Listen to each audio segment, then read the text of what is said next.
रायसेन की सीट पर कांग्रेस बीजेपी का खट्टा मीठा स्वाद, जानिए क्या है सियासी मिजाज। उदयपुरा चुनावी साल में हम आपको मध्य प्रदेश के उदयपुरा सीट का विश्लेषण लेकर आए हैं। आज हम आपको बताएंगे रायसेन जिले के उदयपुरा सीट के बारे में। इस सीट पर बीजेपी और कांग्रेस का लगभग बराबरी का दबदबा रहा। इस सीट पर जीत के लिए दोनों ही पार्टियों ने अपने अपने स्तर पर चक्रव्यूह रचना शुरू कर दिया है। जाने क्या है यहाँ के सियासी समीकरण। क्या नाम है आपका? किस विधानसभा के मतदाता हैं आप? यहाँ क्या रुझान चल रहा है? आखिर आप मतदाता भारतीय जनता पार्टी की तरफ ज्यादा रुझान कर रहे हैं कि कांग्रेस पार्टी की ओर? पटेल जीतेंगे, 100% जीतेंगे, क्योंकि उनने अपने गवर्नमेंट नहीं रहते हुए भी उनने अपनी विधायक निधि से और उनने अपने खुद के निजी खर्चे से बहुत से कार्य करवाए और सबके लिए उनने साथ दिया और सबके साथ किया और सबका विकास किया। यहाँ पर जो भारतीय जनता पार्टी से प्रत्याशी हैं नरेंद्र पटेल, उनके बारे में यहाँ के मतदाता क्या सोचते हैं?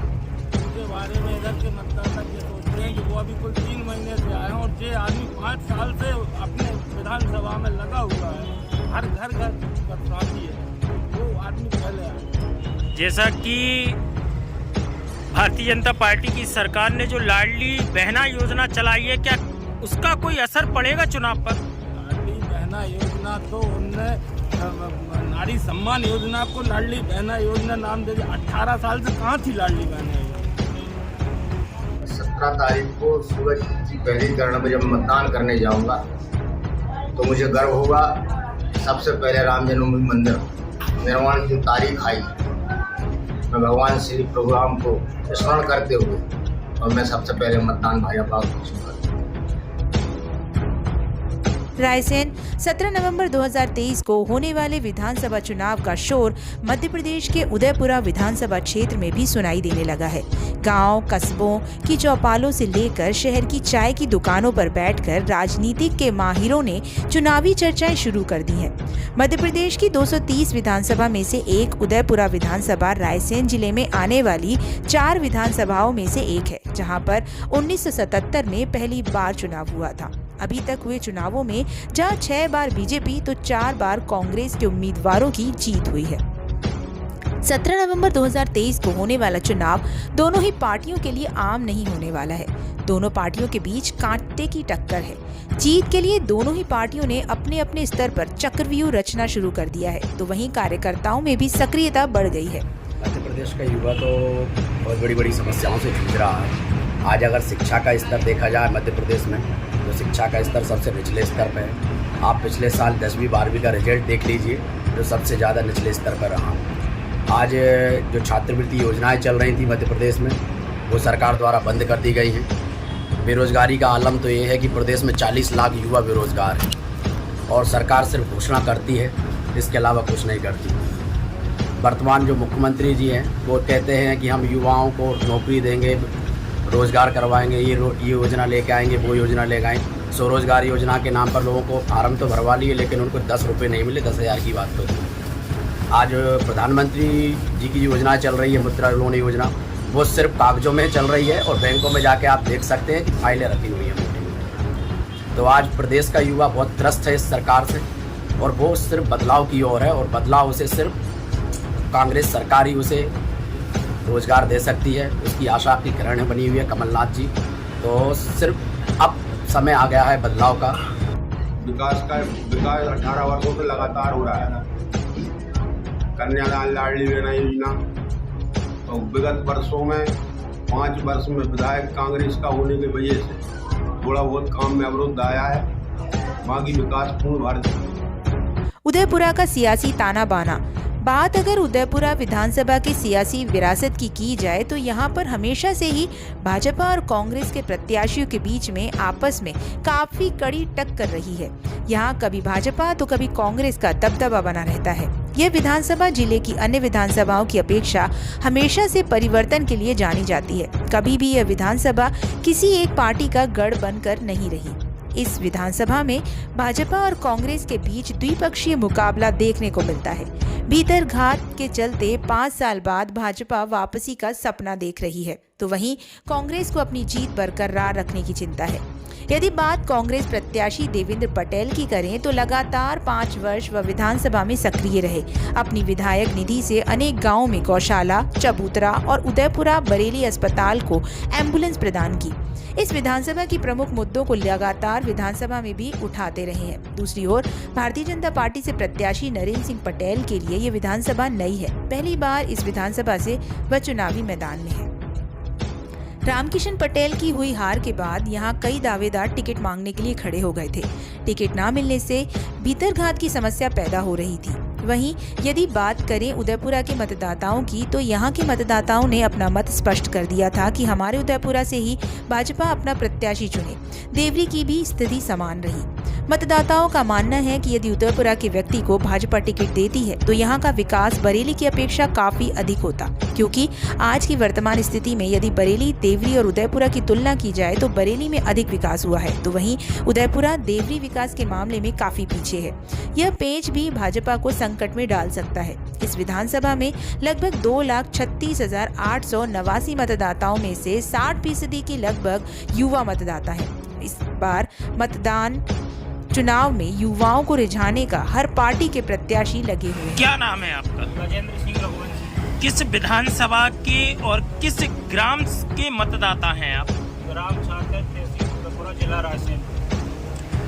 देखने में आ रहा है कि चाहे कांग्रेस के प्रत्याशी देवेंद्र पटेल हो या भारतीय जनता पार्टी से प्रत्याशी नरेंद्र पटेल, लगातार ये जनसंपर्क कर रहे हैं, तो आपके गांव का रुझान क्या है? किस ओर है, किस पार्टी की ओर है? कांग्रेस, देवेंद्र सिंह पटेल, कड़रबास। क्या कारण है? हम कांग्रेसी हैं पहले से, इसलिए। क्या विकास आपके गांव में हुआ है पिछले पंचवर्षीय में? विकास तो अभी तो कुछ नहीं हुआ, थोड़ा बहुत तो हुआ है, ज़्यादा विकास नहीं हुआ।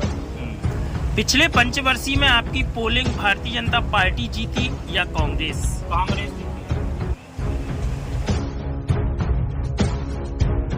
उदयपुरा के जमीनी मुद्दे, जनता से जुड़े जमीनी मुद्दे। उदयपुरा के मतदाताओं का कहना है कि शहर की मुख्य सड़कें जर्जर हालात में हैं। कई ग्रामीण क्षेत्रों में तो सड़कें ही नहीं हैं। ग्रामीणों को अपनी उपज दूर ले जाकर बेचना पड़ता है। ग्रामीण क्षेत्रों में बड़े वाहनों का प्रवेश नहीं हो पाता। विकास के नाम पर सिर्फ दिखावा किया गया है। हमारे बच्चों को अच्छी शिक्षा और स्वास्थ्य नहीं मिल पाता। यही कारण है कि उन्हें पढ़ाने के लिए और इलाज के लिए दूर दराज के इलाकों में भेजना पड़ता है।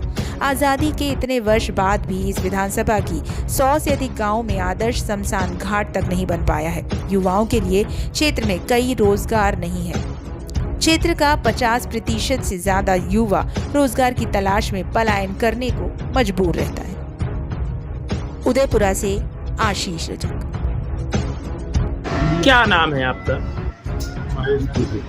किस विधानसभा के मतदाता हैं? उदयपुरा विधानसभा मतदाता हूँ। यहाँ पर 17 नवंबर को चुनाव होना है। उदयपुरा विधानसभा के जो मतदाता हैं उनके मन में क्या चल रहा है? इस विधानसभा में कितना विकास किया है? क्योंकि यहाँ पर पूर्व में कांग्रेस से विधायक रहे हैं देवेंद्र पटेल। क्या और विकास होना अभी इस विधानसभा में बाकी है? उदयपुरा विधानसभा की भौगोलिक स्थिति देखें तो लगभग 150 किलोमीटर में ये विधानसभा आती है और हमारे इस क्षेत्र में पिछले 5 वर्षों से देवेंद्र पटेल जी विधायक के रूप में हमारे क्षेत्र का प्रतिनिधित्व करते रहे हैं। और जहाँ तक देवेंद्र पटेल का सवाल है, निरंतर क्षेत्र के विकास के लिए सक्रिय रहे। मात्र 15 महीने की सरकार में उन्होंने इस क्षेत्र में जो सबसे बड़ी समस्या है गौ माता की, उन्होंने जगह जगह गौशालाओं का निर्माण कराया। उदयपुरा में जो बिजली समस्या है उसको भी किसानों के हित में काफ़ी हद तक डीपी वगैरह बढ़वा कर उस समस्या से किसानों को छुटकारा दिलाने का प्रयास किया है। उनकी विधायक निधि से भी निरंतर उन्होंने क्षेत्र के समुचित विकास का प्रयास किया। सत्ता पक्ष की अड़ंगेबाजी के बाद भी जो संभव था, हमारे क्षेत्रीय विधायक ने इस क्षेत्र में पर्याप्त काम किया और एक जनप्रतिनिधि के नाते हमेशा इस क्षेत्र में वो सुख दुख में शामिल रहे।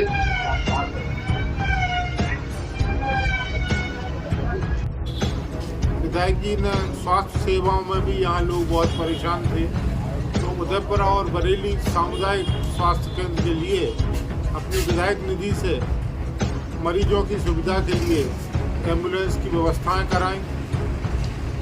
कोविड के कार्यकाल में भी निरंतर उन्होंने क्षेत्र के लोगों को जो समुचित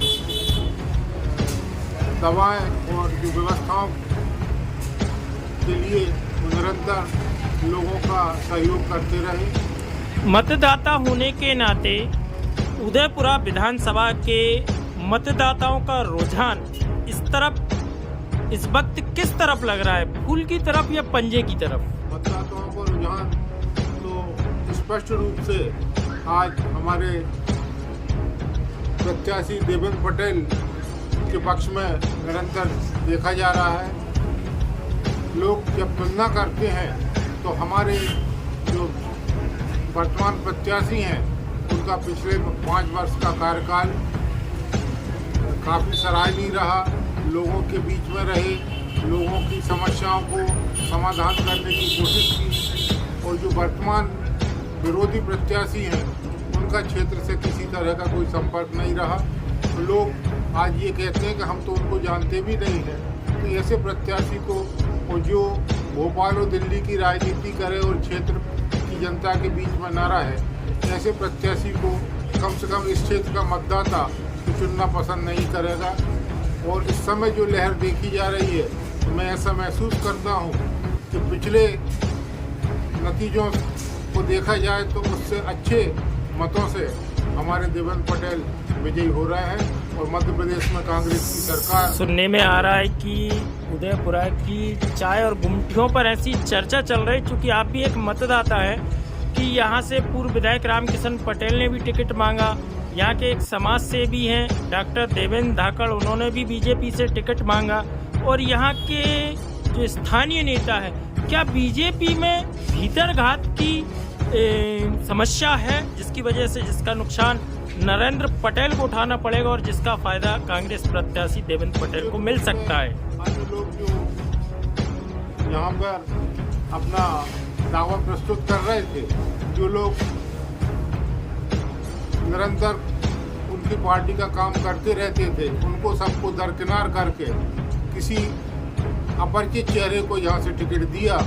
तो मैं ऐसा महसूस करता हूँ कि वो लोग भी संतुष्ट नहीं हैं और मैं पूरी आशा करता हूँ कि वो इस प्रत्याशी के साथ नहीं है, ऐसा क्षेत्र में देखा जा रहा है और महसूस किया जा रहा है। बस आखिरी प्रश्न है कि जो भारतीय जनता पार्टी की तरफ से जो चुनाव के बिल्कुल आखिर में जो मास्टर स्ट्रोक खेला है लाडली बहना योजना के तहत, क्या उसका कोई प्रभाव पड़ेगा? लाडली बहना का जहाँ तक सवाल है तो निश्चित रूप से महिलाओं का जीवन स्तर उठना चाहिए, परंतु ये उनको इन महिलाओं की दुर्दशा पिछले 15 साल में याद नहीं आई, जो आज इस तरह की घोषणा करके एक लॉलीपॉप पकड़ाने का काम कर रहे हैं। रहा सवाल कांग्रेस का, तो वो तो निरंतर 70 वर्षों से महिलाओं के प्रति